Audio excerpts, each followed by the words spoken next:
ജിതിൻ ചേരുന്നു നമ്മോടൊപ്പം. ജിതിൻ, വീണ്ടും ഷിരൂരിൽ ദൗത്യം തുടങ്ങുകയാണ്. ഈശ്വർ മാൽപ്പയും സംഘവും എത്തിയിരിക്കുന്നു. അല്പസമയത്തിനകം തന്നെ അദ്ദേഹം പുഴയിൽ ഇറങ്ങുമെന്നാണ് അറിയിച്ചിരിക്കുന്നത്. ഏറെ പ്രതീക്ഷ നൽകുന്നു.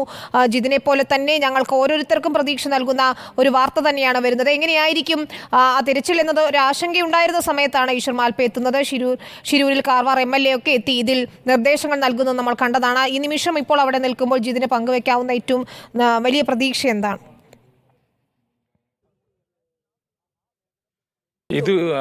ഇതുവരെ ഞങ്ങൾക്ക് പ്രതീക്ഷിക്കുന്ന തക്കവണ്ണം ഒരു നടപടിയും ഇവരുടെ ഭാഗത്തു നിന്ന് ഉണ്ടായിരുന്നില്ല. ഞങ്ങൾ രാവിലെ മുതൽ കുടുംബവും മാധ്യമങ്ങളും എല്ലാവരും എത്തിച്ചേർന്നിട്ടുണ്ടായിരുന്നു. പക്ഷേ ജില്ലാ ഭരണകൂടത്തിന്റെ ഭാഗത്തു നിന്നോ മറ്റു ഒഫീഷ്യൽസോ ഒന്നും ഇതുവരെ എത്തിയിട്ടുണ്ടായിരുന്നില്ല. ഇപ്പോൾ ഇവിടുത്തെ സ്ഥലത്തെ സതീഷ് സേൽ MLA അദ്ദേഹത്തിന്റെ സ്വന്തം റിസ്കിൽ ഇപ്പോൾ ഈശ്വർ മാൽപ്പെ ഇറങ്ങുന്നുണ്ട്. അദ്ദേഹത്തിന്റെ സ്വന്തം റിസ്കിൽ നാളെ ആകുമ്പോഴേക്കും വേറെ 4 പേരും കൂടി വരുന്നുണ്ട്.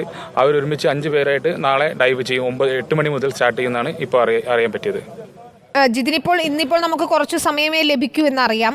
നാളെ കൂടുതൽ ഡൈവർമാർ എത്തും. പക്ഷേ എന്നാൽ പോലും NDRF, നേവി തുടങ്ങി അന്ന് വന്ന സ്കൂബ ഡൈവേഴ്സ് ഉൾപ്പെടെയുള്ളവർ എത്തിയാൽ കുറച്ചുകൂടി തിരച്ചിൽ ഊർജിതമാകുമെന്നൊരു പ്രതീക്ഷയില്ലേ? അത്തരത്തിലുള്ള സംവിധാനങ്ങൾ കൊണ്ടുവരുന്നതിനുള്ള ശ്രമങ്ങൾ നടക്കുന്നുണ്ടോ? കൂടുതൽ സാങ്കേതിക സൗകര്യങ്ങളൊക്കെ എത്തിച്ചാൽ കുറച്ചുകൂടി പെട്ടെന്ന് ഈ അടിയൊഴുക്ക് കുറഞ്ഞിരിക്കുന്ന സമയത്ത് അത് സുഗമമാക്കുക എന്നതുണ്ടല്ലോ.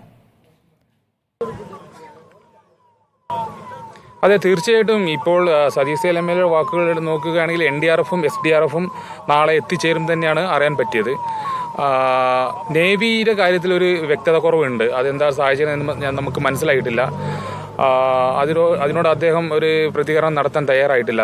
ആ കാര്യത്തിൽ എന്താണെന്നൊന്നും നമുക്ക് മനസ്സിലായിട്ടില്ല ഇതുവരെ. എന്തുകൊണ്ടാണ് കാരണം നേവി ഇവിടുന്ന് അടുത്ത് തന്നെയാണ്, 10 കിലോമീറ്റർ ചുറ്റളവിൽ തന്നെയാണ് നേവി. അവർക്ക് ഏറ്റവും ഈസി ആയിട്ട് ആക്സസ് ചെയ്യാൻ പറ്റുന്ന സ്ഥലമാണ്. അവരുടെ അടുത്ത് അത്യാധുനിക സംവിധാനങ്ങളും എല്ലാ രീതിയിലുള്ള പ്രൊക്യൂർമെന്റ് എല്ലാം ഉണ്ട്. എന്നിട്ട് പോലും അവരെന്തുകൊണ്ടാണ് ഇറങ്ങാൻ പറ്റാത്ത സാഹചര്യം എന്ന് മനസ്സിലാവുന്നില്ല. ജിതിൻ, അവിടെ ജില്ലാ കളക്ടർ ഉൾപ്പെടെയുള്ളവരുമായി സംസാരിക്കാൻ ശ്രമിച്ചിരുന്നോ? അവിടേക്ക് പോയിരുന്നോ? അവർ എന്തെങ്കിലും ഇപ്പം ജില്ലാ കളക്ടറൊക്കെ അന്നൊക്കെ അവിടെ ഉണ്ടായിരുന്ന ആളുകളാണ്. അവർക്ക് അവിടുത്തെ സാഹചര്യം അറിയാം. ഇപ്പോൾ അടിയൊഴുക്കൊക്കെ കുറഞ്ഞു എന്നത് നമുക്കറിയാം. എന്താണ് അക്കാര്യത്തിൽ ഒരു വ്യക്തത അവർ വരുത്തുന്നുണ്ടോ? അല്ലെങ്കിൽ എന്തെങ്കിലും മറുപടി നൽകാൻ തയ്യാറായിട്ടുണ്ടോ നിങ്ങൾക്ക്?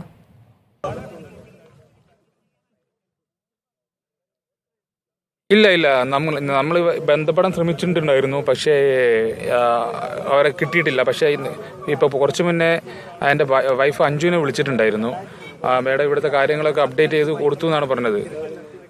ഇപ്പോൾ കാർവാർ MLAയുടെ നേതൃത്വത്തിലാണ് അവിടെ എന്തെങ്കിലും ചെയ്തുകൊണ്ടിരിക്കുന്നത് അല്ലേ?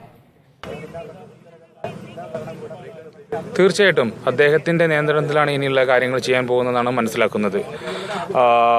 ബന്ധപ്പെട്ട ജില്ലാ ഭരണകൂടത്തിന്റെ ഭാഗത്തു നിന്ന് ഒരു വേണ്ട വിധത്തിലൊരു ഇടപെടൽ ഇതുവരെ നടന്നിട്ടില്ലെന്ന് തന്നെയാണ് ഞങ്ങൾക്ക് ആരോപിക്കാനുള്ളത്. MLA, നമ്മുടെ മഞ്ചേശ്വരം MLA ഇവിടുത്തെ എല്ലാ ജലനിരപ്പും ഒഴുക്കും എല്ലാം കണ്ട് മനസ്സിലാക്കിയതിന്റെ സാഹചര്യത്തിൽ കൂടിയാണ് അദ്ദേഹം മാൽപ്പയെ ഇറക്കാൻ സന്നദ്ധനായി എന്നതാണ് ഞാൻ കരുതുന്നത്. ഒരൊറ്റ കാര്യം കൂടി ജിതിൻ, ഇപ്പോൾ കഴിഞ്ഞ ദിവസം സോണാർ പരിശോധനയൊക്കെ നാവികസേന നടത്തിയിരുന്നു. അങ്ങനെ 2 സ്പോട്ടുകളാണ് ഏറ്റവും ഒടുവിൽ കണ്ടെത്തിയിരിക്കുന്നത്. അവിടം കേന്ദ്രീകരിച്ചായിരിക്കുമല്ലേ പരിശോധന? അതെ, അവിടെ തന്നെ ആയിരിക്കും. അവിടെയാണ് മെയിനായിട്ട് കേന്ദ്രീകരിക്കാൻ പോകുന്നത്. ഇപ്പം മാൽപ്പെ അദ്ദേഹവും അങ്ങനെ തന്നെയാണ് പറയുന്നതാണ് ഞാൻ മനസ്സിലാക്കുന്നത്. ഇതിൽ താങ്കൾ ഉൾപ്പെടെയുള്ളവർ അവിടെ നിൽക്കുമ്പോൾ നമുക്ക് എത്രയും പെട്ടെന്ന് തിരച്ചിൽ പരമാവധി ആളുകൾ എത്തിച്ച് നടത്തുക എന്നതാണ്. ഈ ജില്ലാ ഭരണകൂടം കുറച്ചുകൂടി കാര്യക്ഷമമായി ഇടപെട്ടാൽ, നേവി ഉൾപ്പെടെയുള്ളവർ എത്തിയാൽ അതിലൊരു വേഗത വരും. അല്ലെങ്കിൽ നാളെ ഇപ്പോൾ 5 ഡൈവേഴ്സാണ് ഈശ്വർ മാൽപ്പയുടെ കൂടെയുള്ളവർ എത്തുന്നതെന്ന് പറയുന്നു. പക്ഷേ കൂടുതൽ സ്കൂബ ഡൈവേഴ്സ്, അല്ലെങ്കിൽ അന്ന് നമ്മൾ കണ്ടതാണ് അത്രയും സാഹസികമായി തിരച്ചിൽ നടത്തിയ നേവിയുടെ ഡൈവേഴ്സിനെയൊക്കെ കണ്ടതാണ്. അവർക്ക് കുറച്ചുകൂടി സാഹചര്യങ്ങൾ അറിയാവുന്നവരാണ്.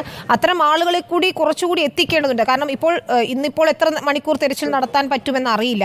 അപ്പോൾ അത്തരമൊരു അഭ്യർത്ഥന തീർച്ചയായും ഞങ്ങൾ മുന്നോട്ട് വയ്ക്കുന്നുണ്ട്. നിങ്ങൾക്കും അത് തന്നെ ആയിരിക്കും പറയാനുണ്ടാവുക അല്ലേ? തീർച്ചയായിട്ടും. അതാണ് ഞാൻ പറഞ്ഞത് നേരത്തെ. കളക്ടർ എൻ്റെ വൈഫിനെ വിളിച്ചപ്പോൾ ഈ കാര്യം അറിയിച്ചിട്ടുണ്ട്. നാളെ ഈശ്വർ മാൽപ്പയും നേവി സംഘവും ഉണ്ടാവുമെന്നാണ് കളക്ടർ അറിയിച്ചത്. പക്ഷേ ഇവിടെ നമ്മൾ MLA അങ്ങനെയല്ല അറിയിച്ചത്. ഇപ്പം വൈഫിനെ വിളിച്ചപ്പോൾ കളക്ടർ അറിയിച്ചത് നാളെ നേവിയും തിരച്ചിലും ഉണ്ടാവുമെന്നാണ് അറിയിച്ചത്. ശരി. ജിതിൻ ഉൾപ്പെടെയുള്ളവർ അവിടെ തുടരുകയാണ്. ഈശ്വർ മാൽപ്പയും സംഘവും അവിടെ ഇറങ്ങുകയാണ്. ജിതിൻ ഉൾപ്പെടെയുള്ളവർ പ്രതീക്ഷയോടെ അവിടെ കാത്തു നിൽക്കുകയാണ്. ഇന്നിപ്പോൾ ഈശ്വർ